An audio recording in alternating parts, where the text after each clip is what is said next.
Hello friends, good morning all of you. Bihar SSC के जो merit का जो एक लिस्ट कल जारी किए, ये मेरिट लिस्ट है या क्या है, इसके ऊपर बात करेंगे। अब इसके बाद कितना और लगेगा प्रोसेस में, जो मेरिट लिस्ट आएंगे इसमें यहाँ पर बहुत सारे कैंडिडेट का ये कहना है कि यहाँ पर मेरा लिस्ट में नाम नहीं है। इसका मतलब भी हम लोग समझेंगे कि इसका मतलब क्या है। फिर यहाँ पर एनसीएल बनाते समय बहुत सारे ऐसे कैंडिडेट हैं कि जिनके पास इनकम सर्टिफिकेट 2013-14 का नहीं है। इसके जगह पर हम क्या कर सकते हैं, क्या चीज़ें ऑप्शन हमारे पास रह सकती है, इसके ऊपर भी हम इस वीडियो में बात करने वाले हैं। तो बहुत कुछ हम लोग इस वीडियो में जानने वाले हैं। चैनल पर आप नए हैं तो चैनल को सब्सक्राइब कर ले और इस वीडियो को अपने दोस्तों के साथ शेयर भी करें। तो यहाँ पर सबसे पहले एक चीज़ जानना चाहिए, ये नोटिस किसके लिए जारी किए हैं, ये जो कल के दिन लिस्ट है किसके लिए है। तो यहाँ पर क्लियर तौर पर लिखा है कि जब आपका काउंसलिंग हो रहे थे तो उस समय वैसे कैंडिडेट जो बीसी कैटेगरी में आते हैं, एमबीसी कैटेगरी में आते हैं, वैसे कैंडिडेट जिन्होंने नए क्रीमी लेयर प्रमाण पत्र आयोग को दिया था, ये लिस्ट उससे संबंधित है।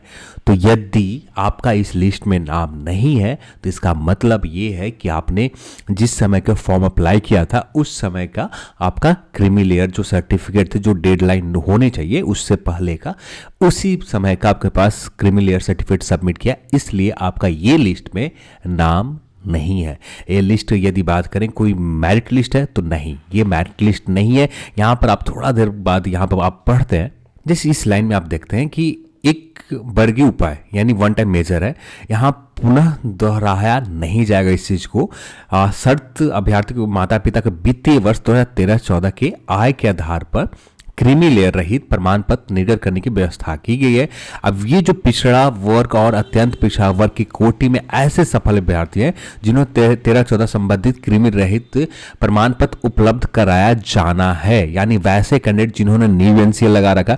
अब जब न्यू एनसीएल लगा रखा वैसे कैंडिडेट, तो यहाँ पर न्यू एनसीएल का कोई मान्य नहीं रह जाता, यहाँ पर कोई मान्य नहीं रह जाता, क्योंकि यहाँ पर एनसीएल जो चाहिए आपका 2013-14 के फाइनेंशियल ईयर का एनसीएल आपका होना चाहिए, पर यहाँ पर आपने सबमिट किया अब के फाइनेंशियल ईयर का, तो दोनों को मेजर नहीं होते। जैसे आपने उस समय का क्राइटेरिया आपका अलग था, हो सकता है कि आप उस समय आपका नॉन क्रीमी लेयर में आते भी ना हो, अब भी के समय में हो सकता है कि आप उससे ज़्यादा आपके परिवार बहुत लोग आगे बढ़ गए, अब यहाँ पर आपके परिवार में कुछ लोग सरकारी नौकरी में भी आ गए। तो जो क्राइटेरिया 8 लाख, शायद मुझे एग्जैक्ट याद नहीं है, आप एक बार देखो, क्योंकि कभी ज़रूरत पड़ा नहीं है एनसीएल को लेकर गूगल के ऊपर सर्च करने के लिए, इसलिए मुझे एग्जैक्ट जानकारी इसको लेकर एनसीएल को लेकर नहीं है। बस इतना जानता हूँ, जो क्राइटेरिया है उसके हिसाब से आपको खुद देखनी है, ठीक है। अब ये कौन से सफल अभ्यर्थी की बात की जा रही है, जो आपका काउंसलिंग लिस्ट जारी किए गए थे, इस काउंसलिंग लिस्ट के सफल अभ्यर्थी की बात की जा रही है, ना कि ये फाइनल मेरिट लिस्ट है। इसमें फेरबदल भी हो सकते हैं, इसमें कुछ कैंडिडेट हो सकते हैं कि बाहर भी हो सकते हैं कि सारे के सारे आप भी जाएं, क्योंकि कितने पोस्ट खाली हैं अभी तक एनसीएल वाले कैटेगरी में ये किसी को नहीं पता। ये वैसे कैंडिडेट हैं जिनका रिजल्ट जनरल यानी एनसीएल सबमिट किया है, नए एनसीएल सबमिट किया और जनरल के ऊपर रिजल्ट इनका नहीं हुआ है, तब भी जाकर यहाँ पर इन सभी कैंडिडेट के लिस्ट दिए गए हैं।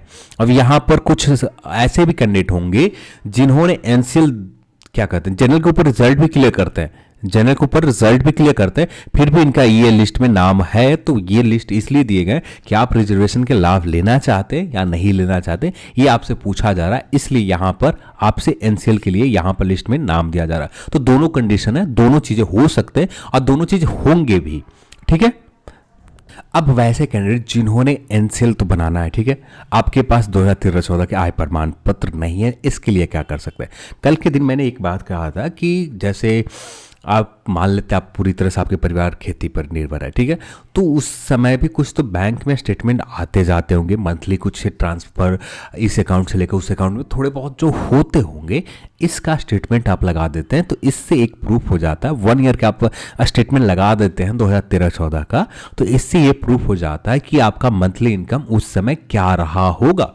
तो यहां से ये क्लियर हो जाते हैं, तो यहां से आपका ये काम बन जाएगा एनसीएल को लेकर। यदि आपके पुराना आय प्रमाण पत्र है, उस समय कुछ किसी न किसी वजह से आपने बना रखा है, तो ये आय प्रमाण पत्र से आपका काम चल जाएगा।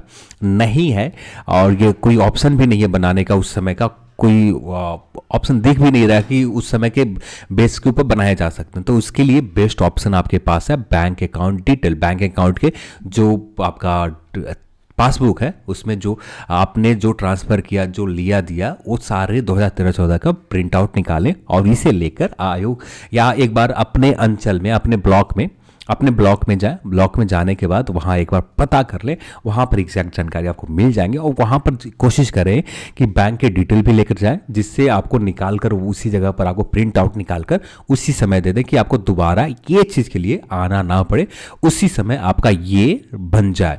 सेकंड थिंग कि यहाँ पर आप आधार कार्ड ले सकते हैं या आवासीय तो ज़रूरत पड़ेगी, क्योंकि आवासीय एनसीएल बनाते समय लगते हैं, तो एनसीएल ले जाएं। आप अपने कैटेगरी, किस कैटेगरी में आते हैं, ठीक है, आप ओबीसी में आते हैं यानी बीसी में आते हैं तो बीसी कैटेगरी के सर्टिफिकेट ले जाए। अभी के भी बना होगा तो ये भी चल जाएगा। आपका जो बीसी, आप जाति प्रमाण पत्र को कल भी वही होता है, आज भी को वही रहेंगे, ये बदलते नहीं है।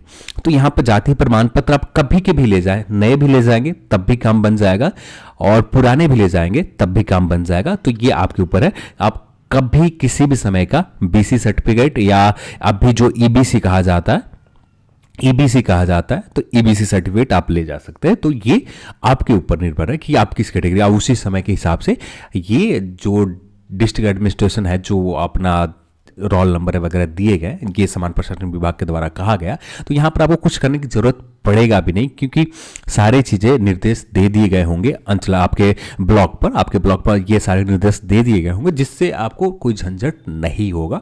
आपको कम समय में मुश्किल से आप ये जो डॉक्यूमेंट प्रोवाइड करवा देते हैं उसके बाद ही आपका ये काम बन जाएगा। तो फिर से एक बार बता देता हूँ डॉक्यूमेंट में क्या क्या चाहिए। आपके पास आय प्रमाण पत्र है 2013-14 का, तो ये आय प्रमाण पत्र यानी इनकम सर्टिफिकेट चाहिए। देन उसके बाद आप किस कैटेगरी में आते हैं उस कैटेगरी के सर्टिफिकेट होना चाहिए। ये किसी भी समय का हो, आप कैटेगरी कभी भी बदलते नहीं है। आप ओबीसी में आते हो या ईबीसी में आते हो, कोई भी कैटेगरी है आपका, यहाँ पर एक्सेप्ट कर लिए जाएंगे, नया हो सर्टिफिकेट या पुराना हो, इससे भी कोई मतलब नहीं रहता, क्योंकि ये कभी भी बदलते नहीं है। आप राजपूत हो, आप वैश्य हो, जो भी कैटेगरी हो, जो भी कैटेगरी हो, वो कभी बदलते नहीं है। तो यहाँ पर वही बात है, तो यहाँ पर किसी भी समय के ले जा सकते हैं। एक आवासीय ले जा सकते हैं, आवासीय इसलिए कि आप वहाँ के ही रहने वाले, इसको प्रूफ करने के लिए। देन एक पहचान पत्र ले जा सकते हैं, चाहे आपका वोटर आईडी कार्ड हो, चाहे आपका आधार कार्ड हो या पैन कार्ड हो, जिससे आप वेरीफाई हो सके कि ये आप ही है, ये ले जा सकते हैं। और देन आप चाहे तो अपने एग्ज़ाम का जो एडमिट कार्ड आपके पास काउंसलिंग के लिए जारी हुआ है, उस काउंसलिंग का एडमिट कार्ड हो सके तो लेकर जाए, तब जाकर आसानी से होंगे, क्योंकि उनको पता होगा कि हाँ ये कैंडिडेट को खोजने में आसानी होंगे। रोल नंबर याद है तो ठीक है, यदि आपका एडमिट कार्ड नहीं है तो रोल नंबर कम से कम याद होना चाहिए। उस रोल नंबर के बेस के ऊपर आप आयोग के ऑफिस में जा सकते हैं। तो यहाँ पर ये आप करें, आपका काम बन जाएगा। अब यहाँ पर कितना समय लगने वाला है फाइनल मेरिट लिस्ट बनाने में, अब इसके ऊपर बात करते हैं। तो यहाँ पर जैसे आप सभी को पता है कि यहाँ पर डेडलाइन दी गई है। अब इस डेडलाइन के हिसाब से बात करें तो 15 दिन समय दिए गए हैं, इसलिए कि आप बनाकर 15 दिन के अंदर आयोग के एड्रेस पर भेजना स्टार्ट करते हैं। ये सारा काम जो है 15 दिन का डेडलाइन है, और 15 दिन के अंदर ही आप अपने ब्लॉक पर जाएं और ये बना लें। इसके बाद 7 दिन का समय दिया जा रहा है कि आप स्पीड पोस्ट करके आयोग के जो एड्रेस है वहाँ पर आप भेज दें कि आपका समय पर आयोग के 7 दिन का यहाँ पर समय रहेंगे, तो यहाँ पर आपको स्पीड पोस्ट करना होगा। यही 7 दिन में आपका आयोग के कार्यालय में जो आपका डॉक्यूमेंट होंगे, इसका 3 जेरॉक्स कॉपी आपको सबमिट कर लगाने होंगे। अब ये 3 जेरॉक्स कॉपी आपको भेजने होंगे। तो मैं यहाँ पर एक सजेस्ट करूँगा, जो लोग भी सेंड करें तो यहाँ पर साथ में अपना एडमिट कार्ड, जो काउंसलिंग वाला एडमिट कार्ड होगा, ये भी अटैच करके भेज दें, जिससे हाँ आपका रोल नंबर से वेरीफाई किया जा सकता है। तो ज़्यादा बेटर ये ऑप्शन होगा कि आप एडमिट कार्ड के भी जेरॉक्स कॉपी लगा देते हैं और साथ में ये 3 पेज का लगा देते हैं। आपका काम बहुत आसानी से होगा, उन लोगों के भी टफ काम नहीं पड़ेगा, क्योंकि उनको पता होगा कि हाँ वेरिफिकेशन करने में यही कैंडिडेट है। नहीं तो ऐसे रोल नंबर के वेरीफाई करने में समय लग जाते हैं, तो आप अपने हिसाब से सहूलियत देख सकते हैं। अब यहाँ पर 15 दिन और 7 दिन ये दोनों कंबाइंड कर लें तो यहाँ पर जो समय निकल कर आता है 22 डेज यानी 22 दिन। अब 22 दिन कब से काउंट होंगे? कल नोटिफिकेशन आए, यानी आज से काउंट करें 22 दिन।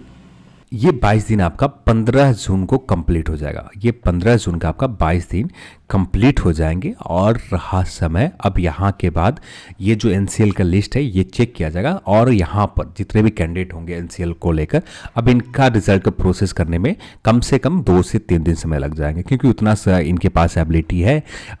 जो नए वाले कंपनी को जो जिन्होंने टेंडर दिया यहाँ पर इनके पास एबिलिटी है कि 2 से 3 दिन में ये काम पूरे कर लिए जाएंगे। तो यहाँ पर 15 दूर 17 दिन हो गए, 17 डेज हो गए, 17 डेज हो गए।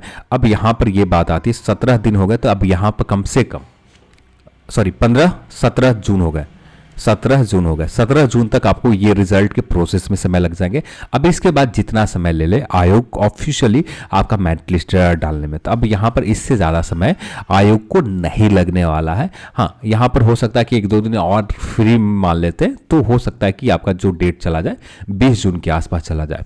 पर 20 जून से लेकर 25 जून के बीच में आपका फाइनल मेरिट लिस्ट आ जाने चाहिए। यदि कुछ अपडेट होते हैं, यहाँ पर कुछ बदलाव होते हैं कि ऐसा होता है कि यहाँ पर आयोग चाहती है कि पहले से यहाँ पर जो लिस्ट जारी किए गए जिनका रिजल्ट पूरी तरह से तैयार कर दी गई इनका लिस्ट जारी कर दिया जाए, तो वैसी स्थिति में जारी भी किया जा सकता है। पर मुझे ऐसा नहीं लगता कि आयोग ऐसा कुछ प्लान है, क्योंकि सैटरडे मीटिंग में इसी चीज़ के ऊपर चर्चा हुई थी और यहाँ पर किसी टॉपिक को रखा गया था कि किस तरह का लिस्ट जारी किया जाए, दोनों लिस्ट जारी किया जाए या एक ही लिस्ट जारी किया जाए।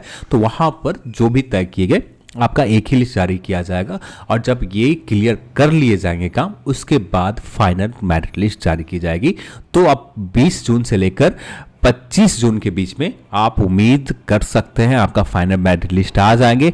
इतना समय अब भी और लगेंगे, इससे ज़्यादा नहीं जाएगा, क्योंकि 15 जून आपका डेडलाइन कंप्लीट हो जाता है। इसके बाद आप 5 दिन एक्स्ट्रा दे रहे हैं आयोग को कि आप फाइनल मेरिट लिस्ट के ऊपर जो भी ईबीसी कैटेगरी और बीसी कैटेगरी के जो लोग नए कैंडिडेट यहाँ पर अपना एनसीएल सबमिट किया है, तो उन सभी कैंडिडेट के एक बार जो इनमें एडजस्ट करना जो सीट अलॉटमेंट के काम है ये पूरे हो जाएंगे। पर यहाँ पर बात करें, यहाँ पर कुछ लोग ऐसा बता रहे हैं कि यहाँ पर जो लिस्ट है ये लिस्ट है फाइनल मेरिट लिस्ट है। ऐसा कुछ नहीं है, इनका सीट अभी तक अलॉट नहीं किया गया है। ये जो सारे कैंडिडेट यहाँ पर जो 3500 कैंडिडेट है इनका सीट अभी तक अलॉट नहीं किया गया, इनका सीट अलॉट करना बाकी है। ये फाइनल मेरिट लिस्ट नहीं है, एक बार फिर से बता रहा हूँ, ये फाइनल मेरिट लिस्ट नहीं है। ये सिर्फ वैसा लिस्ट है जिसमें वैसे कैंडिडेट है जिन्होंने अपना नए एनसीएल सबमिट किया था, जिसके वजह से यहां एक तरह से बात करें तो इन्हें रिजेक्ट कर दिया गया था। पर यहां पर समान प्रशासन विभाग ने एक मौका दे रहा, वन टाइम मेजर है ये, और यहां पर ये चीज सुधार करने के लिए आपके पास एक ऑप्शन दिए जा रहे हैं कि आप उसी समय के 2013-14 के हिसाब से आप एनसीएल बनाकर सबमिट कर दे, आपको मेरिट लिस्ट में कंसीडर किए जाएंगे। बस ये लिस्ट इसके लिए है। तो चलिए, उम्मीद करता हूं कि आपको ये वीडियो में कुछ इन्फॉर्मेशन मिली हो, तो आप इस वीडियो को लाइक करें, दोस्तों के साथ शेयर करें और इस वीडियो को देखने के लिए आप सभी को बहुत बहुत धन्यवाद। जय हिंद।